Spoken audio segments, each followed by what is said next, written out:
మనిషిలో ఉండే ప్రాపంచిక ఆత్మ అంటే చిత్రపటంలో చూపించిన ఏబీసీ ద్వితీయ మనసు యొక్క D1 లేదా D2ని చదువుతూ కోరికలు కోరుకుంటూ ప్రాపంచిక పనులు చేస్తూ ఉన్నంతకాలం ఆ మనిషికి దేవుడి స్వభావం రాదు.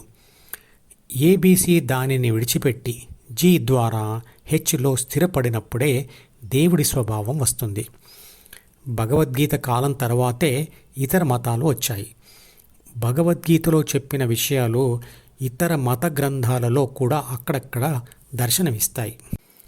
హింస ఆధారంగా వ్యాపిస్తూ వస్తున్న ఏ మతమైనా అంతవరకు ఇతర మతాల మీద సాగించిన హింసాకాండ ఇతర మతాల వారు ఎవరూ లేనప్పుడు అలవాటుగా మారిన దానిని తమ మతం వాళ్ళ మీదే ప్రయోగించి వాళ్లలోనే ఒకళ్ళనొకళ్ళు చంపుకోవడం జరుగుతుంది. అంటే హింస తరతరాలుగా చేస్తూ ఉండడం వల్ల అది అలవాటుగా మారి ఆ హింస యొక్క డైరెక్షన్ తమ మతం వాళ్ళ మీదకే మళ్ళుతుంది. ఇరాన్ ఇరాక్ యుద్ధం, పాకిస్తాన్ ఆఫ్ఘనిస్తాన్ యుద్ధం లాంటి అనేక యుద్ధాలు అలాంటివే. అంతేకాదు అలవాటైన ఆ హింస కుటుంబంలోకి కూడా ప్రవేశిస్తుంది. చివరకు అది ఆ మతంను పాటిస్తున్న ప్రతి వ్యక్తికి ఆ హింస ఒక వ్యక్తిత్వంగా మారిపోతుంది. కంటికి కనపడని విశ్వశక్తికి పేర్లు పెట్టి విభేదాలు సృష్టించుకొని దాని పేరు మీద కొట్టుకొని చావడం ఎంత మూర్ఖత్వం. కానీ బయట వ్యక్తుల మీద చేసే ఇదే యుద్ధాన్ని ద్వితీయ మనసులోని ప్రాపంచిక సమాచారం మరియు కోరికలతో చేయమని భగవద్గీత చెప్తుంది. అలా చేసి గెలుపును పొందితే అహింస, ప్రశాంతత, చేసే పనుల్లో సమర్థత, సంతోషం తప్పకుండా కలుగుతాయి. ఆ కంటికి కనపడని విశ్వశక్తి అనుభవంలోకి వస్తుంది కూడా. ఈ చిన్న కథ ద్వారా మీకు మత ఆధారిత ప్రపంచ పరిస్థితి అర్థమవుతుంది. ప్రపంచంలోని కోతులన్నీ 2 వర్గాలుగా చీలిపోయి భయంకరమైన యుద్ధానికి సిద్ధమయ్యాయి. యుద్ధం ఎందుకు జరుగుతుందని ఒక పావురం ప్రశ్నిస్తే ఆ 2 వర్గాల నాయకులు ఇలా అన్నారు: మా దేవుళ్ళు వేరు, మత గ్రంథాలు వేరు కాబట్టి.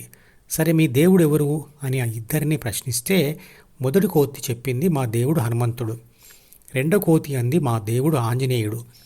ఈ 2 జవాబులతో అంతా అర్థమైంది పావురానికి. మీరు ఎప్పుడైనా మీ దేవుడిని చూశారా అని అడిగింది పావురం. లేదు, చూడలేదు, అదంతా మాకు తెలియదు. మాకు తెలిసిందల్లా మా మత గ్రంథాలలో రాసిన దాని ప్రకారంగా మేము మా దేవుడిని పూజిస్తాము. మాకు ఆంజనేయుడు నచ్చడు, వాడికి హనుమంతుడు నచ్చడు, కాబట్టి మేము యుద్ధం చేస్తాము అన్నారు. ఇంకా ఎక్కువ ప్రశ్నలు వేస్తే ఇద్దరం కలిసి నిన్ను చంపేస్తామన్నాయి. ఈ ప్రశ్నలన్నీ అడిగిన పావురం సరే కొట్టుకొని చావండి అంటూ ఎగిరిపోయింది. కానీ ఈ మూర్ఖత్వపు మత ఘర్షణలో బాధితులైన హిందూ మతం వారు పావురంలాగా ఎగిరిపోలేరు కాబట్టి దాడి చేస్తున్న వారిపై ఎదురు తిరగాల్సిందే. శరీర మాధ్యమం కరుధర్మ సాధనం. శరీరం కాపాడుకుంటేనే ధ్యానం చేయవచ్చు. దేవుడు ఒక్కడే, అతను అంతటా ఉన్నాడు అని అన్ని మతాలు ఒప్పుకుంటున్నాయి. కానీ ఆ ఒక్కడే ఎవరు అన్న దగ్గరే విభేదాలు ఉన్నాయి. చివరికి మహానుభావుల యొక్క శిష్యుల తప్పుడు అభిప్రాయాలతో మతం ఏర్పడింది. సరే, ఎవరికి ఏ మతం నచ్చితే వారు ఆ మతంలో చేరుతారు. మరి అందరూ తమ మతంలోకే రావాలనే కోరిక ఎందుకు అంటే మత విస్తరణవాదం వల్ల. అది ఎందుకు ఉంటుంది అంటే వారిలో ఉండే ఆత్మన్యూనతాభావం లేదా సామాజిక అభద్రతాభావం లేదా ఇతర మతాల వారి తిరస్కరణ భయం వల్ల ఉంటుంది. మత విస్తరణ కోసం ప్రచారాలు మరియు హింసను వాడడం ఎందుకు అంటే మత మార్పిడికి ఒప్పుకోకపోతే భయపెట్టడం కోసం లేదా బలవంతం చేయడం కోసం. పేరులో ఏముంది అని హింసకు దిగుతున్న మతం అర్థం చేసుకొని మత ప్రచారం, మత విస్తరణ కాంక్ష వదిలివేస్తే అందరూ ప్రశాంతంగా ఉండవచ్చు. మధుపదం యూట్యూబ్ ఛానల్లోని ప్రతి వీడియోకి ఒక నెంబర్ ఇవ్వబడింది. 1వ నెంబర్ వీడియో నుండి మొదలుపెట్టి వరుసగా చివరి వీడియో వరకు చూస్తేనే ధ్యానశాస్త్రం సంపూర్ణంగా అర్థమవుతుంది.